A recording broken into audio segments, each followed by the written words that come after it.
Là, aujourd'hui, nous reprenons avec cette série de messages tirés des Actes des Apôtres. Et si vous vous rappelez bien, nous avons regardé les 10 premiers chapitres et principalement, nous avons regardé le ministère de l'apôtre Pierre dans les 10 premiers chapitres de ce livre des Actes des Apôtres. Donc aujourd'hui, nous allons reparler de Pierre un tout petit peu. Parce que dans les 18 premiers versets de Actes chapitre 11, nous voyons le récit de Pierre, mais immédiatement, il y a une transition où on met l'accent vraiment sur Paul et son ministère et ce que le Seigneur va faire pour accomplir sa volonté parfaite. Donc, ici, dans les 18 premiers versets, nous voyons la suite de l'histoire et même un résumé de cette expérience que Pierre a eue avec le non-juif Corneille et comment toute sa maison est venue au Seigneur, et comment Dieu a ouvert les portes de l'Église à des autres, pas que des juifs, parce qu'à ce moment-là, principalement, l'Église était remplie que de juifs. Et donc, lisons ensemble ce récit dans Actes chapitre 11, à partir du verset 1er. La Bible nous dit ceci: « Les apôtres et les frères qui étaient dans la Judée apprirent que les païens avaient aussi reçu la parole de Dieu. Et lorsque Pierre fut monté à Jérusalem, les fidèles circoncis lui adressèrent des reproches en disant « Tu es entré chez des incirconcis et tu as mangé avec eux ?» Pierre se mit à leur exposer d'une manière suivie ce qui s'était passé. Il dit « J'étais dans la ville de Joppé. Et pendant que je priais, je tombais en extase et j'ai eu une vision. Un objet semblable à un nappe, attachée par les 4 coins, descendait du ciel et vint jusqu'à moi. Les regards fixés sur cette nappe, j'examinai et je vis les quadrupèdes de la terre, les bêtes sauvages, les reptiles et les oiseaux du ciel. Et j'entendis une voix qui me disait « Lève-toi, Pierre, tue et mange. » Mais je dis « Non, Seigneur, car jamais rien de souillé ni d'impur n'est entré dans ma bouche. » Et pour la seconde fois, la voix se fit entendre du ciel. « Ce que Dieu a déclaré pur, ne le regarde pas comme souillé. » Cela arriva jusqu'à 3 fois. Puis, tout fut retiré dans le ciel. Et voici aussitôt 3 hommes envoyés de Césarée vers moi se présentèrent devant la porte de la maison où j'étais. L'Esprit me dit de partir avec eux sans hésiter. Les 6 hommes que voici m'accompagnèrent et nous entrâmes dans la maison de Corneille. Cet homme nous raconta comment il avait vu dans sa maison l'ange se présentant à lui et disant « Envoie à Joppé et fais venir Simon, surnommé Pierre, qui te dira des choses par lesquelles tu seras sauvé, toi et toute la maison. » Lorsque je me fus mis à parler, le Saint-Esprit descendit sur eux, comme sur nous au commencement. Et je me souvins de cette parole du Seigneur. Jean a baptisé d'eau, mais vous serez baptisés du Saint-Esprit. Or, puisque Dieu leur a accordé le même don qu'à nous qui avons cru au Seigneur Jésus-Christ, pouvais-je, moi, m'opposer à Dieu ? Après avoir entendu cela, ils se calmèrent et ils glorifièrent Dieu en disant « Dieu a donc accordé la repentance aussi aux païens afin qu'ils aient la vie. » Prions ensemble. Seigneur, sois avec nous ce matin, aide-nous à comprendre les vérités que nous découvrons dans ce passage, mais des vérités tellement importantes pour nous et pour l'Église, Seigneur. Seigneur, avoir ta vision pour l'Église et pas notre vision à nous. Donc Seigneur, dirige ce matin. Donne-moi le message que tu veux que je transmette. Au nom de Jésus. Amen. Ici, le récit que nous découvrons dans ce passage a une importance énorme pour l'Église d'aujourd'hui. Et particulièrement pour la société, notre société actuelle. De plus en plus, nous voyons notre société divisée, n'est-ce pas? De plus en plus, nous voyons, moi je fais partie de ce clan et vous êtes de ce clan. Nous faisons avancer, comment dirais-je, des nuances d'identité. Moi, je suis ceci. Et moi, je suis cela. Et malheureusement, très souvent, ça rentre dans l'Église et ça détruit les églises. Les églises, quand nous franchissons le seuil ou la porte de l'Église, en fait, on devrait être tous aveugles, d'une façon ou d'une autre, n'est-ce pas? De quelle nationalité suis-je? C'est difficile de discerner, non? Non, américain. Je suis américain, je suis de la nationalité américaine. C'est évident, c'est écrit sur moi, je ne peux rien faire pour l'effacer. J'essaye de la gommer et ce n'est pas possible. Et croyez-moi, si vous passez 20 ans aux US, vous serez toujours tatoué de votre identité française. Il n'y aurait rien que vous pouvez faire de vous en débarrasser de cela. Et il faut être fier de qui nous sommes, notre héritage, notre culture, les points positifs, d'accord? Donc, je ne suis pas là pour dire il faut nier qui nous sommes, mais en fait, quand nous arrivons à l'Église, et c'est ce que nous voyons ici dans ce passage, il ne faut pas regarder d'où vient cette personne, mais il faut regarder qu'est-ce que Dieu a fait pour cette personne. Est-ce qu'elle est un enfant de Dieu ou pas? Et si elle est un enfant de Dieu ou pas, ça veut dire qu'elle fait partie de la même famille que nous et les portes sont grandes ouvertes à tout le monde. Alors, ce message est très important pour nous, pour notre Église ici à Saint-Gaudens et pour l'Église universelle, l'Église, le corps de Christ. Nous sommes ouverts à tous qui viennent à nous, qui ont placé leur foi en Jésus-Christ. J'ai tapé google.fr et j'ai tapé quelques mots-clés par rapport à des problèmes qu'on pourrait voir par rapport à cette question que nous étudions ce matin. Et voici les 4 ou 5 premières pages qui ont été affichées après la recherche. Racisme en France, l'universalisme en trompe l'œil. C'est assez étonnant pour moi de lire cela, n'est-ce pas? Une part importante des actes racistes ne sont pas signalés. Deuxième ligne. Racisme, antisémitisme et xénophobie en France. Un autre qui m'a vraiment choqué, c'était 48% des Français estiment qu'il y a trop d'immigrés en France et 30% se déclarent racistes. C'était une étude menée en 2007. Et je ne vous raconte même pas, si on met un Google en français, en anglais, google.com, ce que ça donne non plus. Si on regarde dans les pays anglophones, c'est parfois même pire, pour ne pas dire pire. Nous sommes face à une situation très difficile dans ce monde, n'est-ce pas?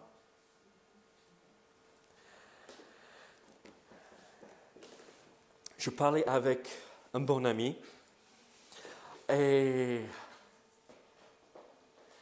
il me disait, mais David, tu ne comprends pas. Tu ne comprends pas parce qu'on ne va jamais pouvoir intégrer tout ce monde. Et je lui ai regardé, je lui ai dit, mais tu oublies qui moi je suis ici en France. Je fais partie de ce groupe aussi, que tu dis, il est impossible d'intégrer. Je suis immigré aussi. Et nous sommes tous immigrés. Et donc, et cet ami, et je le regarde comme un ami, ce n'est pas quelqu'un qui pose problème. C'est quelqu'un qui aime tout le monde, qui a des amis de toutes les nationalités. Mais il y a un problème parfois, et vous avez entendu tout ce qui se passe aux US, n'est-ce pas? Avec tous les Sud-Américains qui remontent. Toutes ces histoires tristes et difficiles. Et donc, je ne suis pas là pour critiquer notre pays où je suis. Je suis là pour critiquer tout le monde qui est contre les autres. Nous sommes tous pour tout le monde quand on vient au Seigneur Jésus-Christ. Et si nous avons un autre point de vue, ce n'est pas un point de vue biblique. Et regardez la division que ça a créée au sein de l'Église à Jérusalem à l'époque. Ici, nous comprenons que Dieu veut que l'Église soit ouverte à tous. Pas juste un petit groupe d'élite, pas juste les Juifs, pas juste les Français, pas juste les Américains, pas juste les Européens, pas juste je ne sais pas qui, mais nous tous. L'Église est multicolore, si on peut le dire de cette façon, et il faut avoir cette vision, sinon on n'accomplit pas la volonté de Dieu. Et alors, ici, dans ce passage, nous voyons en fait la vision de l'Église religieuse. Une Église qui est fermée sur elle-même, qui est assez traditionnaliste et qui a peur de s'ouvrir. Regardez les 3 premiers versets de Actes chapitre 11. Qu'est-ce que nous voyons ici? Les apôtres et les frères qui étaient dans la Judée apprirent que les païens avaient aussi reçu la parole de Dieu. Et lorsque Pierre fut monté à Jérusalem, les fidèles circoncis lui adressèrent des reproches en disant « Tu es rentré chez des incirconcis et tu as mangé avec eux ?» Mais je suis choqué. Mais ce n'est pas possible que tu as... C'est l'expression là que nous voyons ici. Mais en fait, là... Les mauvaises nouvelles voyagent beaucoup plus rapidement que les bonnes nouvelles. Vous avez remarqué? Les ragots arrivent beaucoup plus rapidement à nos oreilles que les bénédictions qu'une personne a reçues, en règle générale. Ça ne devrait pas être le cas. Mais je vous promets, mardi soir, pour une fois, merci Marie, j'étais au courant de quelque chose avant que Paul n'était au courant de quelque chose dans sa famille. Ça arrive rarement. En règle générale, c'est Paul qui me tient au courant de tout ce qui se passe. David prie, il y a ça. Et Paul arrive et moi je frottais les mains. Je vais pouvoir lui dire ce qui s'est passé. Bon, merci Seigneur, il n'y avait rien de... Bon, c'était grave, mais bon, ça allait. Vous savez, les mauvaises nouvelles voyagent beaucoup plus vite. Et regardez ce qui se passe. Pierre est là. Il est à Césarée. Après, il passe un petit moment, il prend son temps pour retourner à Jérusalem, en Judée, d'accord? Donc, il n'a pas pris le TGV de passer Césarée à Jérusalem. Il a pris du temps pour visiter les autres frères et sœurs en Christ, mais les mauvaises nouvelles sont arrivées bien avant lui. Et les croyants, les chrétiens qui sont là dans l'Église, mais qui sont religieux, vous avez remarqué comment on les appelle? Les fidèles, donc c'est des croyants, d'accord? Mais circoncis, donc qui sont vraiment attachés au judaïsme toujours. Parce que dans leur point de vue, la chrétienté est juste l'évolution du judaïsme, d'accord? Ils sont restés attachés à tous les rites et les cérémonies et les lois mosaïques et tout cela. Et donc, ils sont là. Et moi, j'imagine dans ma tête comment ça s'est passé. Pierre arrive pour le culte dimanche matin et ils sont là à l'entrée. Ils l'attendent.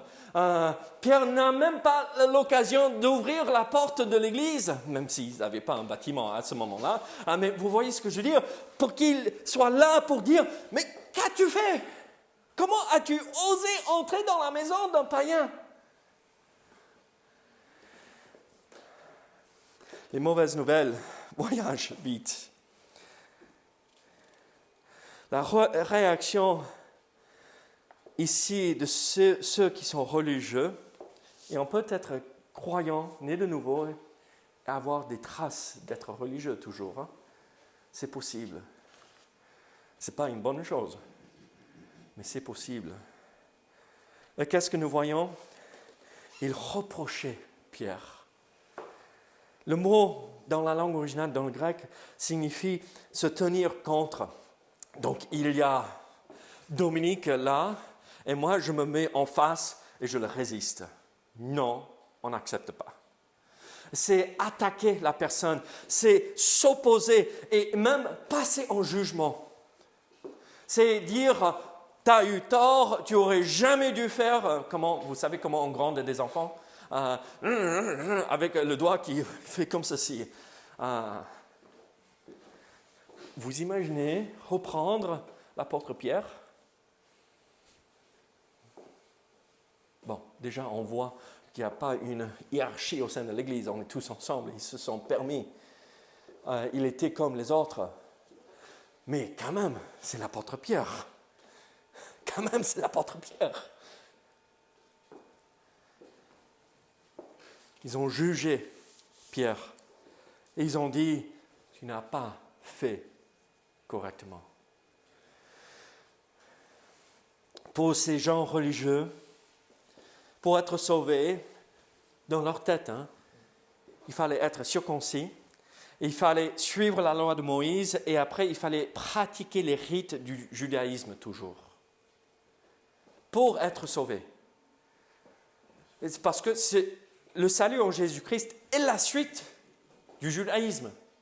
Et dans un sens, oui, mais nous savons et nous comprenons que quand Christ est venu, il est venu pour nous libérer de ces chaînes, de tout cela, pour que la foi seule nous sauve. Et alors, quand nous voyons ces gens venir attaquer l'apôtre Pierre, on devrait faire attention à nous-mêmes pour dire, mais regardez, ils croyaient bien faire, ils croyaient protéger le témoignage de Dieu, ils croyaient faire ce qui était juste et honorable devant Dieu. Mais ils se sont complètement trompés. Ils se sont complètement mis à côté.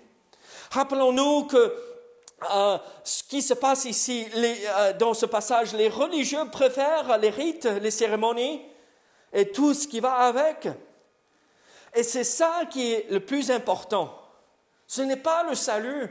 Ils ne se réjouissaient pas du salut de ces non-juifs. Ils étaient choqués qu'on a mangé avec un non-juif. On remarque l'esprit des légalistes, la division au lieu de la joie pour le salut des perdus. Et les préjugés et les rites et la discrimination peuvent aveugler l'Église à la mission que Dieu nous a donnée. J'ai entendu dire des gens, mais David, pourquoi tu vas là? Pourquoi tu fais ça? Ils ne vont jamais entendre l'Évangile, ils ne vont jamais accepter. Je me rappelle, moi j'ai grandi dans le sud des US, donc le sud est particulièrement marqué par une culture forte, d'accord? Il y a des traditions, héritages et c'est toujours, nous sommes les meilleurs dans le sud et le nord sont les mauvais. C'est pas forcément ça. Et j'ai rencontré Mélissa, qui vient du Nord. Et pas juste du Nord, mais elle vient de New York, la grande ville, là où c'est tout ce qu'on n'aime pas dans le Sud. Cette grande ville est très, très ouverte à tous les mœurs. Il n'y en a plus, on ne sait plus qui sommes-nous dans cette situation. Et là, je rencontre Mélissa et je l'amène à la maison. Et j'ai entendu dire, ouais, elle est différente de ce qu'on pensait. Ouais, on ne savait pas que c'était même possible qu'il y avait des... On ne savait pas. Pas mes parents. Mes parents ont voyagé quand même, mais je parle de la famille un peu éloignée, d'accord? Ceux qui ne sont jamais descendus des montagnes, qui n'ont jamais vécu ce que c'est les plaines. Et là, c'était étonnant pour moi d'entendre cela. Mais le jour où je sentais le Seigneur me dire, mais David, va, visite. Le Dieu et le Seigneur a ouvert la porte pour servir dans l'église de mon beau-père, là dans le Bronx, à New York. Et pour le voyage, il fallait un peu de... en étant à l'université, je n'avais pas beaucoup de ceci. Et donc, j'ai demandé à quelques églises, est-ce que vous pourriez m'aider à voyager pour que je puisse servir le Seigneur dans cette église? Et certaines églises ont dit, mais pourquoi tu vas là-bas? ça ne sert à rien. Ils ne vont jamais entendre et écouter l'Évangile. Parce que dans leur tête, ils avaient accepté ce que le monde disait. Mais regardez ici, les non-juifs acceptent, en fait, très souvent plus rapidement et plus facilement que les religieux. Alors nous voyons la situation, la vision fermée de l'Église. Regardez Marc chapitre 13. Je ne vous ai pas donné le verset dans les diapos, mais Marc chapitre 13, verset 10.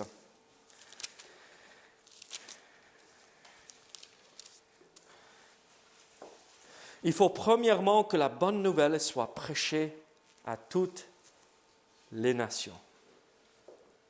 Il faut premièrement que la bonne nouvelle soit prêchée à toutes les nations. Vous savez ce que Jésus est en train de dire? Il faut aller vers toutes les nations. Il ne faut pas se fermer à ces gens-là. Là, il faut amener l'Évangile à toutes les nations. Et regardez le résultat dans Apocalypse chapitre 14. Apocalypse chapitre 14, verset 6. « Je vis un autre ange qui volait par le milieu du ciel, ayant l'Évangile éternel pour l'annoncer aux habitants de la terre, à toute nation, à toute tribu, à toute langue et à tout peuple. » D'autres passages dans l'Apocalypse nous révèlent la réalité que toutes les nations sont représentées devant le trône de Dieu pour louer Dieu. Dieu aime le monde entier. Il veut sauver le monde entier. Pas juste une certaine catégorie de personnes, mais nous tous. Alors ici, dans les 4 premiers versets, nous voyons, aux 3 premiers versets, nous voyons cette église qui est fermée. On ne veut pas accepter des gens différents. Mais regardez la suite, dans les versets 4 à 16, nous voyons en fait la vision de Dieu pour l'Église. Et nous n'allons pas passer beaucoup de temps dans ceci parce que c'est Pierre qui relate le même récit que nous avons lu dans Actes chapitre 10. Mais regardez à partir de verset 4, qu'est-ce que la Bible nous dit ici dans le verset 4 ? Pierre se mit à leur exposer d'une manière suivie ce qui s'était passé. Il dit, j'étais dans la ville de Jopé et pendant que je priais, je tombais en extase. Donc c'était une vision qu'il a reçue. Donc il n'était pas par terre en train de se rouler. On se rappelle ce que ce mot signifie la dernière fois qu'on l'a vu. Et j'ai eu une vision, un objet semblable à une grande nappe attachée par les 4 coins descendait du ciel et vint jusqu'à moi. Les regards fixés sur cette nappe, j'examinais et je vis les quadrupèdes de la terre, les bêtes sauvages, les reptiles, les oiseaux du ciel. Et j'entendis une voix qui me disait, lève-toi Pierre, tue et mange. Mais je dis, non Seigneur, car jamais rien de souillé ni d'impur n'est entré dans ma bouche. Et pour la seconde fois, la voix se fit entendre du ciel. Ce que Dieu a déclaré pur, ne le regarde pas comme souillé. Cela arriva jusqu'à 3 fois, puis tout fut retiré dans le ciel. Et voici aussitôt 3 hommes envoyés de Césarée vers moi se présentèrent devant la porte de la maison où j'étais. L'Esprit me dit de partir avec eux sans hésiter. Les 6 hommes que voici m'accompagnèrent et nous entrâmes dans la maison de Corneille. Cet homme nous raconta comment il avait vu dans sa maison l'ange se présentant à lui en disant « Envoie à Jopé et fais venir Simon, surnommé Pierre, qui te dira des choses par lesquelles tu seras sauvé, toi et toute ta maison. » Lorsque je me fus mis à parler, le Saint-Esprit descendit sur eux, comme sur nous au commencement. Et je me souviens de cette parole du Seigneur. Jean a baptisé d'eau, mais vous serez baptisés du Saint-Esprit. Qu'est-ce que nous voyons ici? En fait, tout au long de cette histoire, nous voyons que l'accent est mis sur l'œuvre de Dieu. Et donc, en fait, la vision de Dieu pour l'Église, c'est que c'est Dieu qui travaille et œuvre à travers nous. Ce n'est pas nous qui faisons quoi que ce soit. Ce n'est pas une personne qui fait grandir l'Église, mais c'est Dieu à travers chacun de nous qui fait grandir l'Église. Et regardez comment l'accent est mis sur l'œuvre de Dieu ici dans ce passage. C'est qui fait descendre cette nappe du ciel? Dieu. OK. On voit à plusieurs reprises ici, de verset 5 à verset 17, des choses, l'accent est mis sur Dieu. C'est Dieu qui fait descendre la nappe. C'est la voix de Dieu qui parle. C'est le Saint-Esprit qui parle à Pierre et dit « Lève-toi, va avec ces hommes ». Après, c'est le Saint-Esprit qui agit dans le cœur des non-croyants là pour les convaincre de la vérité de l'Évangile. Après, c'est le Saint-Esprit qui descend sur eux. C'est le Saint-Esprit qui leur donne la capacité de croire. Et donc, encore, c'est rien de Pierre, mais tout de Dieu. Et alors, là, pour l'Église qui est fermée, nous seuls, et personne de plus, au moins pas d'autres qui ne nous ressemblent pas, ils n'ont pas compris. Mais comment c'est possible que Dieu fasse quelque chose que nous ne pouvons pas accepter?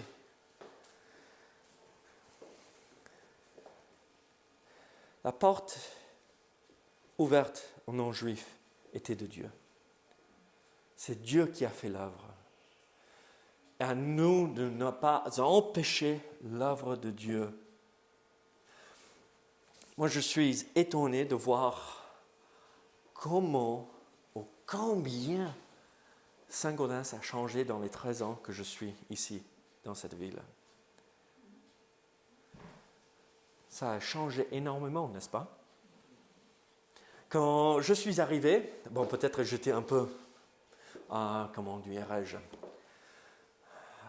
aveuglé par cette réalité. Je suis en France.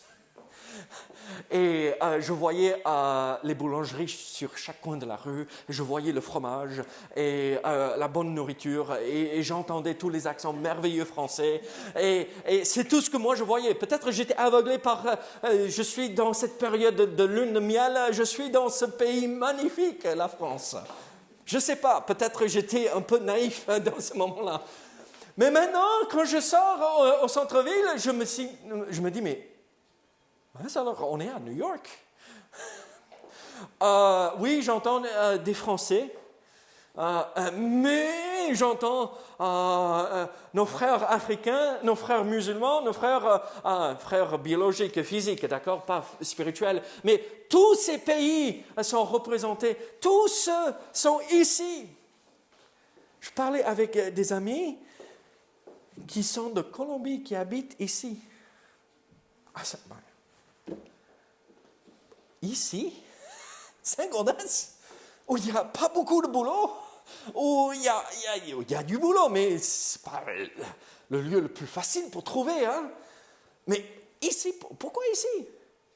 Mais le monde entier est arrivé à nos portes, devant nos portes. Moi, je ne peux pas aller dans certains de ces pays, mais ces pays sont venus jusqu'à moi. Et c'est à moi d'aller vers eux. Là, nous voyons que Dieu a mis en place cette œuvre magnifique, qu'il ouvre l'Église aux non-juifs. Il y a les 6 témoins juifs qui ont accompagné Pierre pour appuyer le message. Regardez, c'est Dieu qui a fait ces choses-là. Et quand nous regardons ici, le verset qui...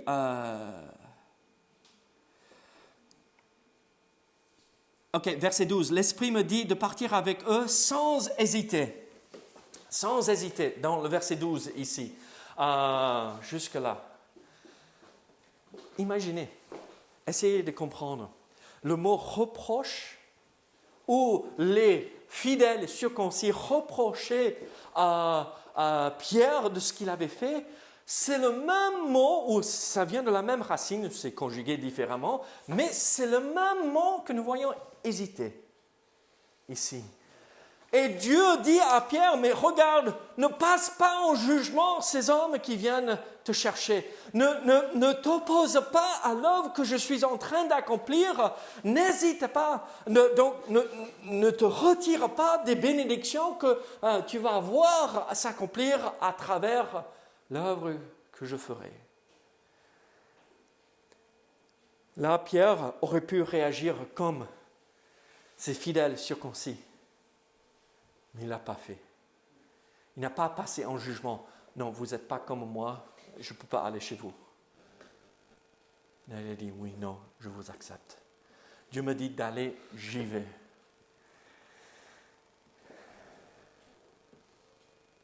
Ne pas faire de distinction. Ce qui m'encourage dans ce passage, ce qui m'attriste, c'est clair, c'est que l'Église a eu ses soucis pour accepter au départ. Mais regardez la fin. Nous voyons en fait, à partir de versets 16 à 18, la réponse de l'Église à la volonté de Dieu. Que l'Église soit ouverte à tous. Regardez à partir de verset 16 à nouveau. Cela arriva jusqu'à 3 fois et aussitôt après, l'objet fut retiré dans le ciel. Tandis que Pierre ne savait en lui... je suis dans le mauvais chapitre, pardon. Et je me souviens de cette parole du Seigneur. Jean a baptisé d'eau, mais vous serez baptisés du Saint-Esprit. Or, puisque Dieu leur a accordé le même don qu'à nous qui avons cru au Seigneur Jésus-Christ, pouvais-je, moi, m'opposer à Dieu?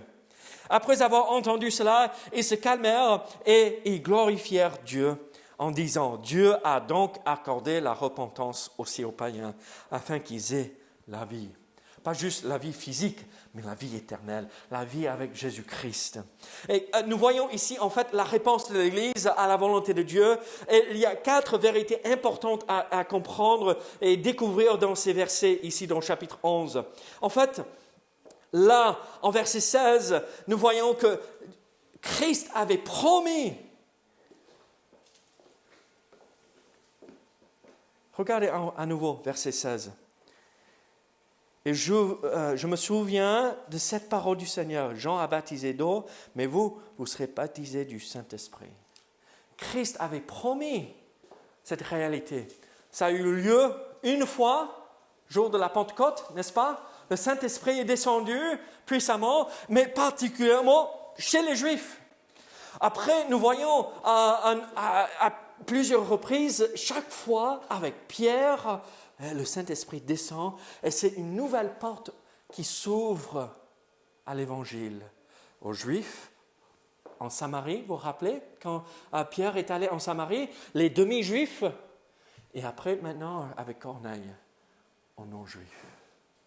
Et chaque fois, c'est cette promesse qui s'accomplit à travers le ministère, mais l'œuvre que Dieu accomplit en Pierre. Et maintenant, l'Église est ouverte au monde entier. Venez, soyez sauvés, et le Saint-Esprit viendrait habiter en vous.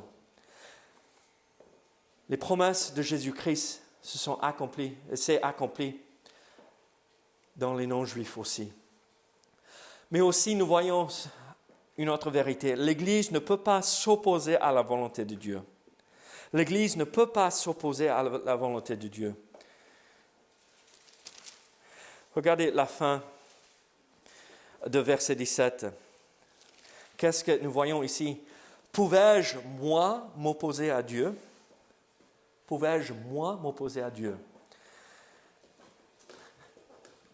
En grec, c'est ceci. Moi, qui suis-je? Moi, que je m'oppose à Dieu. Il répète le pronom personnel à plusieurs reprises. L'accent est mis, mais moi, je suis personne. Mais qui suis-je pour m'opposer à la volonté de Dieu? Moi, je suis personne. Tout dépend de Dieu. Et là, c'est la même mentalité, c'est la même vérité que vous et moi, nous devrions avoir. Moi, je ne peux pas m'opposer à la volonté de Dieu. Il faut que je m'aligne, même si je ne suis pas à l'aise, même si ça me rend, je suis un peu inconfortable, j'ai jamais fait ceci. Non, moi, je m'aligne avec ce que Dieu veut. Même si j'ai du mal à l'accepter, moi, qui suis-je pour m'opposer à Dieu? Je vais le suivre. C'est la vérité qu'il faudrait que nous mettions en pratique chaque fois. Moi, je suis personne. Ce que Dieu veut, je le ferai. Verset 17, nous voyons à nouveau ceci. Ces rites ne servent à rien, mais c'est la foi. Regardez ce qu'il a dit à nouveau. Dieu leur a accordé le même don que nous qui avons cru au Seigneur.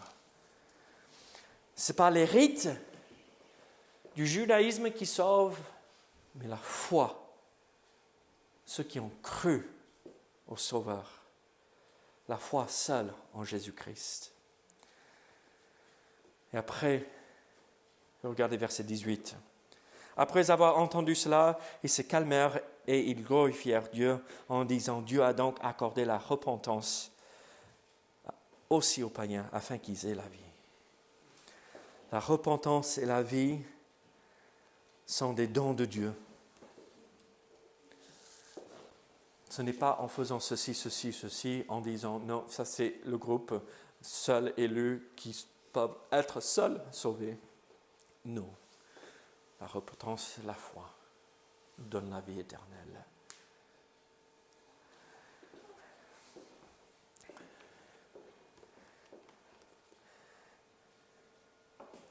Chaque fois que j'ouvre ma bouche,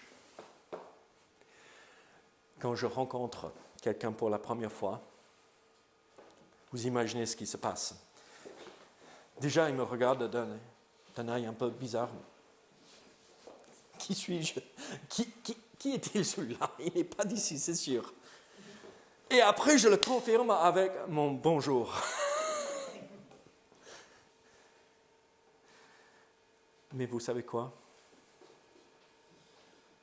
Je suis bien ici. J'ai été accepté sans souci. Ça devrait être la même histoire pour tous ceux qui viennent dans cette église. Ils pourraient commencer à parler et dire « Bonjour ». Où sont les toilettes? Parce que c'est la première phrase que nous apprenons en anglais. Hein? C'est la phrase la plus importante. Et on devrait les aimer tels qu'ils sont.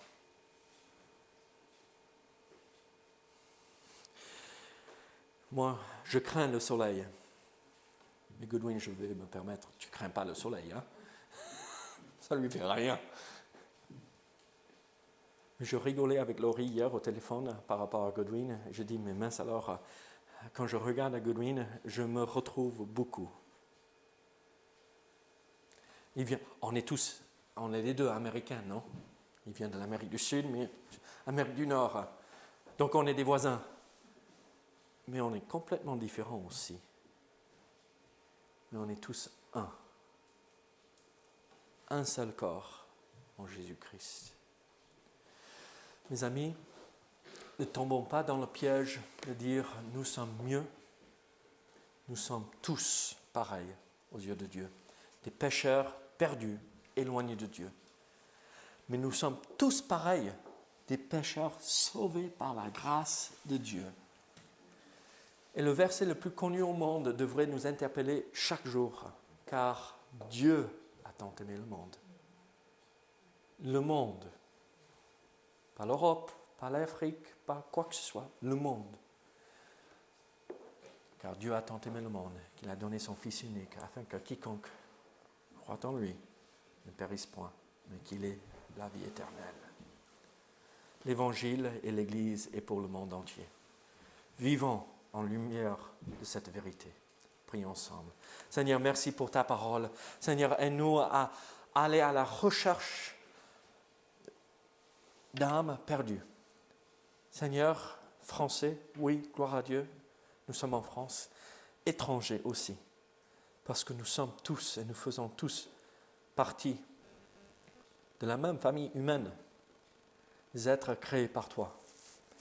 Nous sommes tous aimés de toi, mais malheureusement, beaucoup ne connaissent pas et n'ont pas accepté cet amour. Seigneur, nous qui avons découvert cet amour, Seigneur, aide-nous à l'apporter et le partager avec tous ceux qui veulent l'accepter et l'entendre. Merci pour les portes ouvertes de l'Église vers le monde entier. Au nom de Jésus. Amen.